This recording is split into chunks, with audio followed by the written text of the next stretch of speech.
san phát phá phát hơi phát lâu pi pi thêm lâu pi thằng man long dan phát na patin thua hung kem holim na devin kiging itu pi deus kiging zinga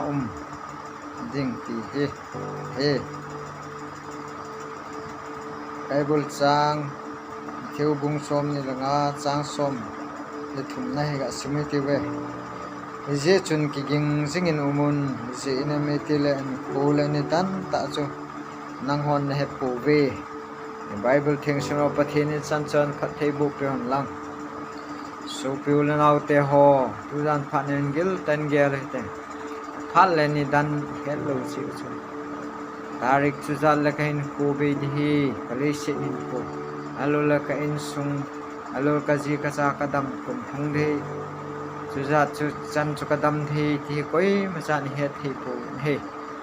je chun akiche pen thi na hi su lai ki tu pi ti wo he je chun sa dinga he ei ma hon ki go zo sa mai nam lagao hin khoi dam mai nam ti tu zan pha ne gil ten ki gel le han nu he untina so pu nau te ho ei ma he ki ngai lu na mi dang khat som hai lu na te le easy chao ngai lu na lagao hin khu lagao dam na di he ngai tu ngai ta ne in khu hila phar khat chule le se nin khu hi be di hi ti pa alo le da chu mit sin na itu ding leo lagao hin khu su cha di nam ti pa ki ging zinga ngai dan hi even hi Lesion tu lai na hileng dip dap na ho lang mit sin na alo thi na to jeng thei din na din jing lai na lagaw hin khoi ki go zo sam jing hinam phal le ni dan ta he lo ji chun ki go zo sam ho wang zo lung ki pa chan to alung phaya ta cham adeiwa ta chu lung bonga ki pa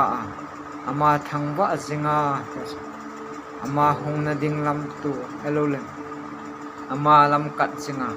umte ho chu I thamon na hello le ki pa na agawa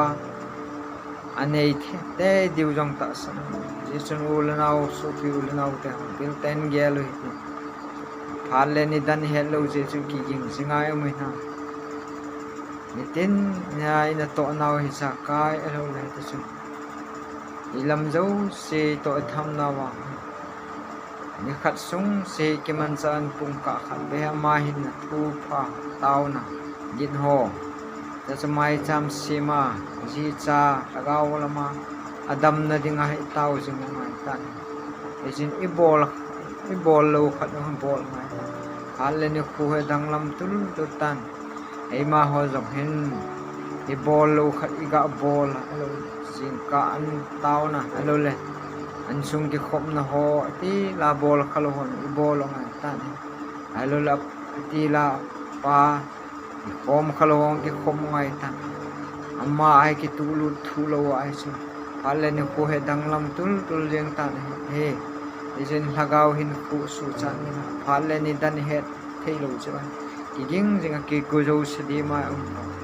eng thila mo in nei pu chu pa tai lam tu the ni ba chun how to thing senayum thein di wa chun la san na thing senayum ngai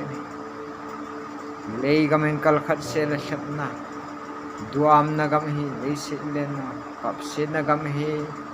thip tu na gam hi eng kal na gam khal la khat ki dem tu na lam kai lam kai sei sit na thim pu kinil kal na ki dem na hi dia bolin chance la sing gam khat bung khat la hu bung khat gam khala gam khat ki de tu hu khat la hu khat alul sa kho khat la sa kho khat ki dem tu kinil kal tu na hin dia bolin bai ho ka lau hen gom kum hol jing in tam ta lagaw pui mangin ta gam sung in sung ho on se gilo na pui mangai lo na divin kiging jinga na divin tau jinga amina amawa soya thu hoi thang sam mai chu lagawan hoi ne jingwa si oi ba diu lagawan ne nom lo ting lo gil kila diu teng chulamo nei pu khal kigin naw zo lo sap tu hi sei do no man kiging jingam ho wang chun lagawan ne jing diu agawan ne na dinga su ipyam iti asu ta salama ani ne ting nong na iwa agaw lama an kung ne na azong su ipyam te amina ta ba choi lo sa bible thing ho sim ho so agaw an ne e jesun che hoi agaw an hai ke ba jing lo wa su ni ha jing ka sima hai phan ha sa phat zo ting la ho nom ho thelo tao thelo na ho ji ka alul hat jing lai wa tao zo lo no hong ka hat lai wa to loi loi ki jing sing ai yemo wa phan le ni dan hello ja ma lim ding sa su piul na im zo jing mo nam e tu jan phana ki go zo sadema ho chu anun no he ba sar gawan mal som chang ni jejun nang ma ki go zo sa ki jing singa nomena mulana te ho e tu jan phana mol chom ta thing ho ki sei pi tun ho che ha dau tu tui hing lui channel ho ngai la zo se pathenin avel velin phathe bu tao amen.